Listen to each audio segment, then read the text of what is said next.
In the village of Adana, beauty was worshipped like rain in a drought. The people believed that a beautiful face carried the favor of the ancestors, and an ugly one brought shame to 7 generations. Among them lived Chuma, a woman so striking that even the wind seemed to pause when she walked by. Her skin glowed like polished clay, her eyes sharp as a hawk's. She was wealthy, admired, and cold as river stone in winter. Men bowed, women envied, children stared. Choma had built her life on one truth: beauty was power, and power was survival. She married a merchant who desired her like treasure, and together they lived in the finest compound, surrounded by servants and gold. But Choma's heart was a locked room. She loved nothing but her reflection and the respect it commanded.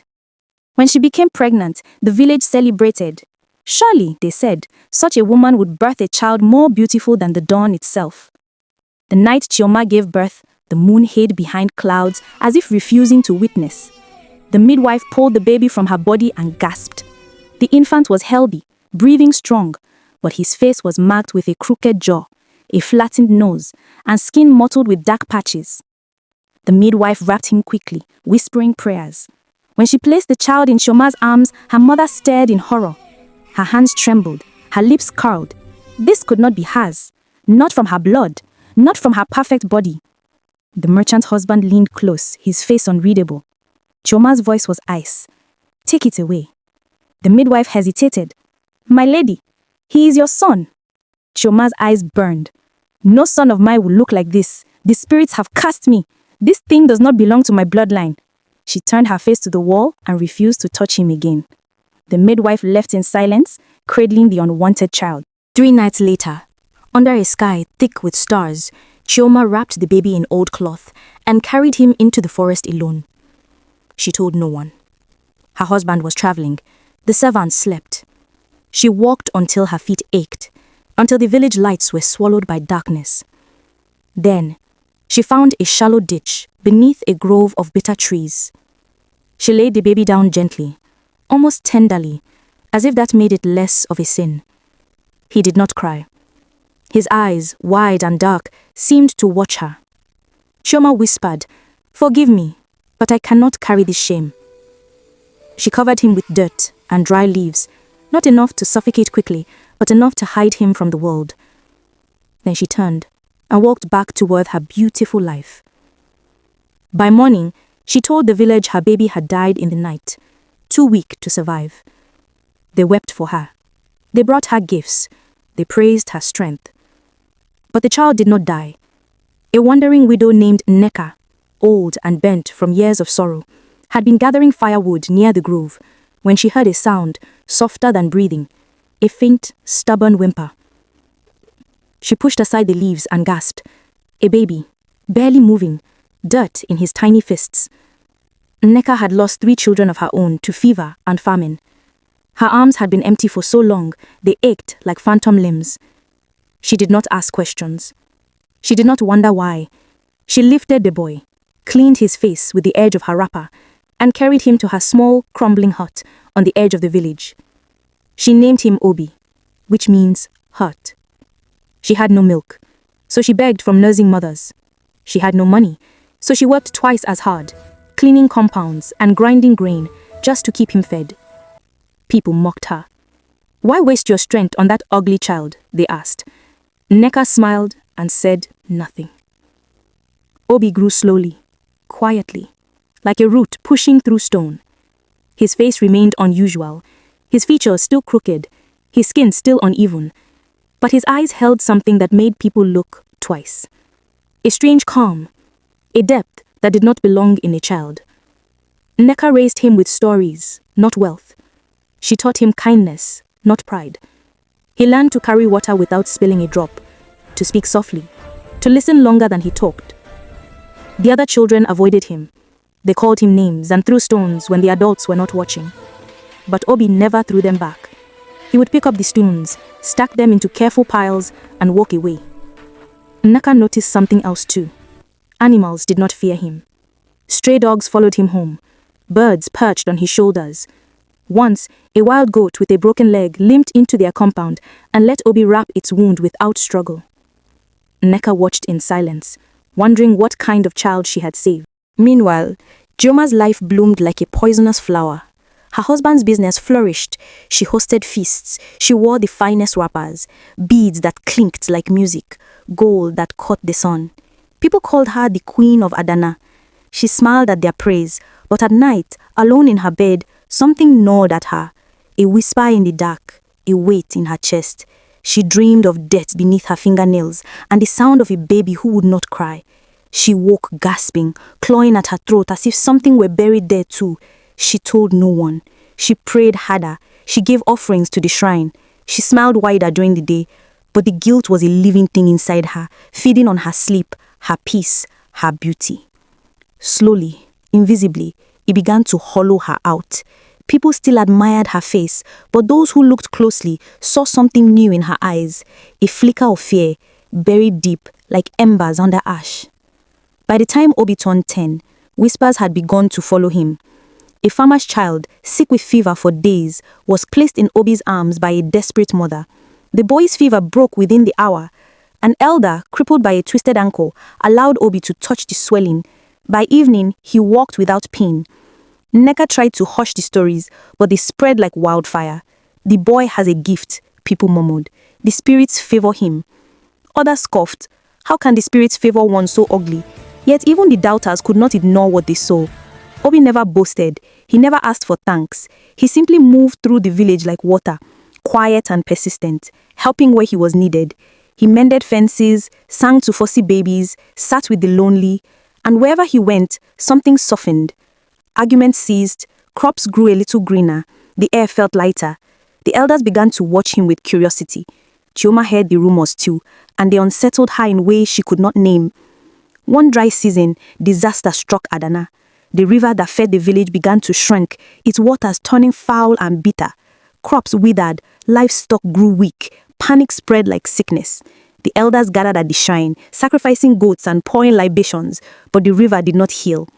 Chioma, now a leader among the women, demanded answers. She stood before the priests, her voice sharp with frustration. Why do the gods punish us? The oldest priest, his eyes milky with age, spoke slowly. The land cries out for truth. Something buried demands to be seen. Chioma's heart seized. Her hands went cold. She forced her face into calm and said nothing. That same week, young Obi walked to the river alone. Nneka had tried to stop him, but he slipped away before dawn. He knelt by the poisoned water and pressed his palms into the mud. He closed his eyes and whispered words no one had taught him. The river trembled. Then, slowly, the water began to clear. By the time the sun rose, the river ran clean again. Villagers gathered in stunned silence, watching the water sparkle as if the gods themselves had washed it. Obi stood at the bank, soaked and trembling, his face peaceful. The elders approached him with reverence. "How did you do this, child?" Obi shook his head. "I only asked the river to forgive us." The people erupted in celebration. They lifted Obi onto their shoulders, chanting his name.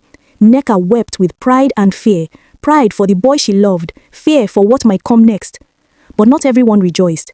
Chioma watched from the edge of the crowd, her jaw tight, her stomach churning. She saw the way people looked at Obi, the same way they once looked at her, with awe, with worship. And she saw his face, that crooked, unusual face, and something deep in her memory stirred like a buried bone shifting under soil. She turned away, heart pounding, and walked home alone. Jealousy is a quiet poison. It does not kill quickly, it seeps. In the days after Obi sailed the river, Chioma's world began to tilt. People who once sought her counsel now asked for the boy's blessing. Merchants who once flattered her now whispered about the child with the gift. Her beauty, once her kingdom, now felt like a crumbling throne. She tried to dismiss it. She told herself he was just a boy, a passing curiosity. But she could not stop watching him. She stood in shadows during village gatherings, studying his face, the way he moved, the way he tilted his head when he listened. There was something painfully familiar about him, something that made her skin crawl and her breath catch. One evening, she cornered Nneka at the market.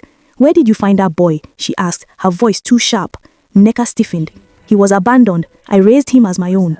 Chioma's eyes narrowed. Abandoned? By whom? Nneka met her gaze, steady and knowing. By someone who could not see his worth. Chioma began to unravel. She snapped at servants. She argued with her husband. She spent hours staring at her reflection, searching for cracks in her beauty. Her sleep grew worse.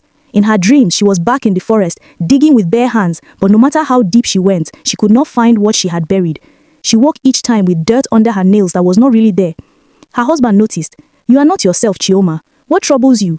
She smiled, brittle and cold. "Nothing, I am fine." But she was not fine. She was haunted. And the more Obi's star rose, the more her own light dimmed. Then came the announcement.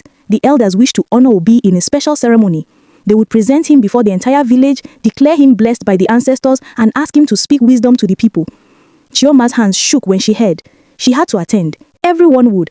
And she knew, with a dread deeper than reason, that standing before Obi would tear open the secret she had buried in the dark. Ceremony was held under the great baobab tree, where all important matters were decided. The entire village gathered. Chioma arrived late, draped in her finest cloth, her face painted with forced confidence. She stood at the back, half hidden. Obi was brought forward by the elders, dressed simply, his head bowed in humility. When he lifted his face, Chioma's breath stopped. In the full light of day, surrounded by the village, she truly saw him. The shape of his eyes, the curve of his brow, the way his hands folded just like her own father's once had. It crashed over her like a wave. This was her son, the child she had buried, the shame she had tried to kill. He had survived. He had been saved. And now he stood before her, beloved by the very people who would have scorned him if they had known his beginning. Chioma's knees weakened, her vision blurred. The elder spoke, praising Obi's gifts, calling him a vessel of the ancestors, and then, the unthinkable. The elder turned to the crowd. "Does anyone know this boy's true lineage?" Silence fell like a heavy cloth, and Neka stepped forward, her voice steady. "I found him abandoned in the forest as a baby, left to die. I raised him because no one else would." Gasps rippled through the crowd. The elder's face darkened. "Who would do such a thing?" And Neka did not answer. But her eyes found Chioma in the back, and in that moment Chioma knew. And Neka had always known. Perhaps not at first, but over the years, watching Chioma's fear and guilt, the widow had pieced it together.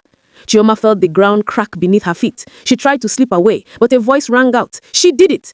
A servant, one Chioma had dismissed years ago for stealing, stepped forward. Her face was hard with old anger. "I was there the night she gave birth. I saw her take the child. I followed her. I watched her bury him and walk away." The crowd erupted. Shouts, accusations, disbelief. All eyes turned to Chioma. She stood frozen, exposed, her beautiful mask shattered. Chioma opened her mouth, but no words came. Her husband stared at her, his face pale with shock. "Is this true?" he whispered. She wanted to lie. She had built her entire life on lies, but the weight of the truth was crushing her chest, and she could no longer breathe beneath it. "Yes," she whispered. The word fell like a stone into water. The crowd surged forward, voices rising in fury. "Monster! How could you? Your own child!" The elders called for order, but chaos reigned. Chioma stumbled backwards, her carefully built world collapsing around her. Then, through the noise, a single voice cut through. "Stop!" It was Obi. He stepped toward her, his face calm, his eyes unreadable. The crowd quieted, curious, tense. He stood before the woman who had buried him, the mother who had tried to erase him, and he did not speak with anger. He spoke with something far more devastating. He spoke with pity. "I forgive you," he said quietly. And Chioma shattered. Forgiveness, when unearned, is the cruelest mirror. Chioma fell to her knees, sobbing, her pride stripped away like flesh from bone. She reached for Obi, but he did not move closer. He simply watched her with those deep, knowing eyes. The village stood silent, witnessing the fall of their once great queen. Her husband turned and walked away without a word. Her friends melted into the crowd. Even the servants who had once feared her now looked at her with disgust. She was alone, completely, utterly alone. The elders conferred quietly, then pronounced their judgment. Chioma would be stripped of her status. Her wealth would be divided among the poor. She would live as an outcast, allowed to remain in the village only because Obi himself requested mercy. Let her live with the weight of her choices. That is punishment enough. And so, Chioma, who had once ruled with beauty and pride, was left with nothing but her shame. She moved into a small broken hut on the edge of the village, the same kind of place where Neka had once raised the son Chioma had tried to kill. Months passed. Obi's influence grew. He became a counselor to the elders, a healer, a bridge between the people and the spirits. Neka remained by his side, quietly proud, her sacrifice now recognized and honored. The village flourished under Obi's gentle guidance, but Chioma withered. She who had been so radiant now looked gaunt, hollow, her beauty fading like old paint. She worked in the fields like a common laborer, her hands blistered and raw. People avoided her. Children whispered and pointed. She was a ghost in her own land, a cautionary tale told at night. Yet, Obi visited her once each month, bringing food and firewood. He did not speak much. He simply sat with her, a quiet presence. At first, Chioma could not look at him. But slowly, painfully, she began to understand what he was offering. Not forgiveness as a gift, but forgiveness as a path. A way back to something resembling peace. She did not deserve it. She knew that, but he gave it anyway. One evening, as the rains returned to Adana, Chioma finally spoke. "Why do you come here?" she asked Obi, her voice cracked and small. He looked at her for a long moment. "Because you are still my mother." The words broke something inside her that had been frozen for years. She wept, not the proud, silent tears of before, but the raw, ugly sobs of true repentance. "I do not deserve your kindness," she choked out. "No," Obi agreed, "but mercy is not about deserving. It is about choosing to see the human beneath the sin." He stood to leave, then paused. "You tried to bury me because you feared shame more than you loved truth. But I grew anyway. Not despite the darkness, but because someone saw me in it." He smiled, sad and wise beyond his years. "Perhaps one day, you will see yourself the same way." He left her in the rain, alone, but no longer abandoned. And for the first time since that terrible night in the forest, Chioma felt something stir in her chest. Not pride, not beauty, but something smaller, quieter. Hope. Years later, the story of Chioma and Obi became legend in Adana and beyond. Elders told it to teach children about the dangers of pride and the power of hidden grace. Chioma never regained her former status, but she became something else, a woman who had fallen and learned to stand differently. She worked alongside the poorest villagers, her hands weathered, her face lined, but her eyes clearer than they had ever been. Obi grew into a man of great wisdom, known across many villages.